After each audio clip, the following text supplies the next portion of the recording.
Alors là, c'est marqué, doit-on accepter pour le couple?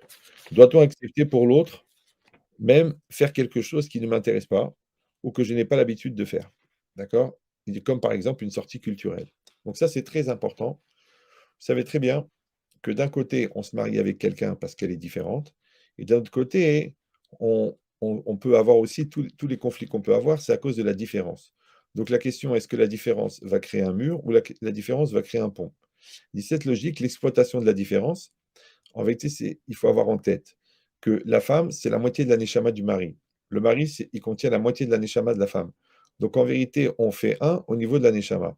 Le problème, c'est que entre les deux neshamot, eh ben, il y a nos deux corps, il y a nos deux égaux, il y a nos deux intérêts, il y a nos deux façons de voir, il y a nos deux cultures, il y a nos deux approches, il y a nos deux caractéristiques intellectuelles, physiques, psychiques, spirituelles.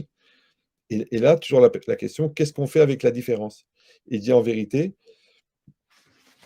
puisque le but dans le couple, c'est de faire un, et la preuve, c'est que le Yetzirah du couple, c'est de faire deux, comme j'ai expliqué des millions de fois. Quand tu veux savoir qu'est-ce qui est important dans une mitzvah, tu regardes où est-ce que le Yetzirah t'empêche d'aller.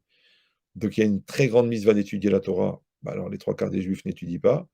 Comme il y a une mitzvah de se concentrer pendant la prière, donc on a à Yetzirah de penser à autre chose.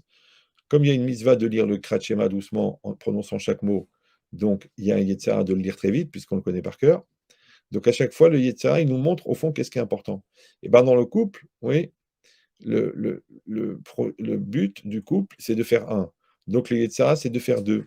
Alors quand le projet, c'est de faire un, alors automatiquement, on va s'investir dans n'importe quel type d'action, quelle qu'elle soit, d'accord?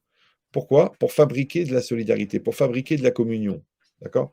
Maintenant, même si la femme, elle vient, elle demande: «Ah tiens, qu'est-ce que tu as étudié aujourd'hui?» C'est un exercice de communion. Maintenant, si elle s'intéresse à la peinture, ouais, alors moi, je vais m'intéresser à ce qu'elle fait, et je vais aller avec elle à une exposition. Pourquoi? C'est de passer du temps ensemble. Il dit même d'aller discuter de la décoration de la maison ou alors de régler un point au niveau de l'éducation, c'est-à-dire de coordonner nos actions, et, puisqu'on n'a pas la même sensibilité, on n'a pas la même approche, on n'a pas le même angle de vue. Le travail que l'on fait pour mélanger en fin de compte nos points de vue, eh ben, c'est ça le Shalom Bayit. Les gens ils croient que le Shalom Bayit, c'est un résultat que tu obtiens, alors qu'en fait, c'est un travail que tu effectues. C'est pour ça que je donne toujours l'exemple de l'eau et de la farine. L'eau et la farine sont complètement différentes, et quand on les pétrit, ça fait de la pâte. Maintenant, quelle est la caractéristique de la pâte? C'est qu'on ne reconnaît pas ni la farine ni l'eau.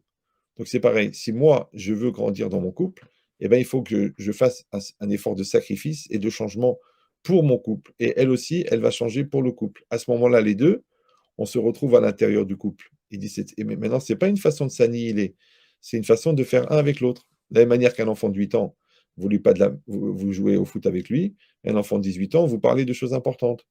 Eh ben, ça s'appelle de l'adaptation. De la même manière, si la femme, elle a des loisirs, elle a des centres d'intérêt qui sont différents, il faut s'intéresser à ces centres d'intérêt. Et si je dis oui, mais ça ne m'intéresse pas, ouais, donc déjà, ça s'appelle que je suis dans une logique de je, au lieu dans une logique de nous. Donc moi, je dois penser qu'est-ce qui est bon pour notre couple. Eh ben, c'est aussi qu'on passe du temps ensemble, même sur des choses qui ne m'intéressent pas.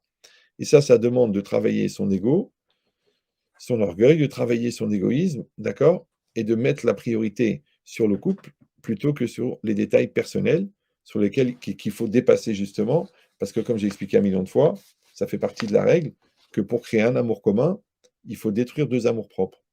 Donc c'est le mélange entre nos deux intérêts pour le couple qui font l'intérêt commun de ce couple-là.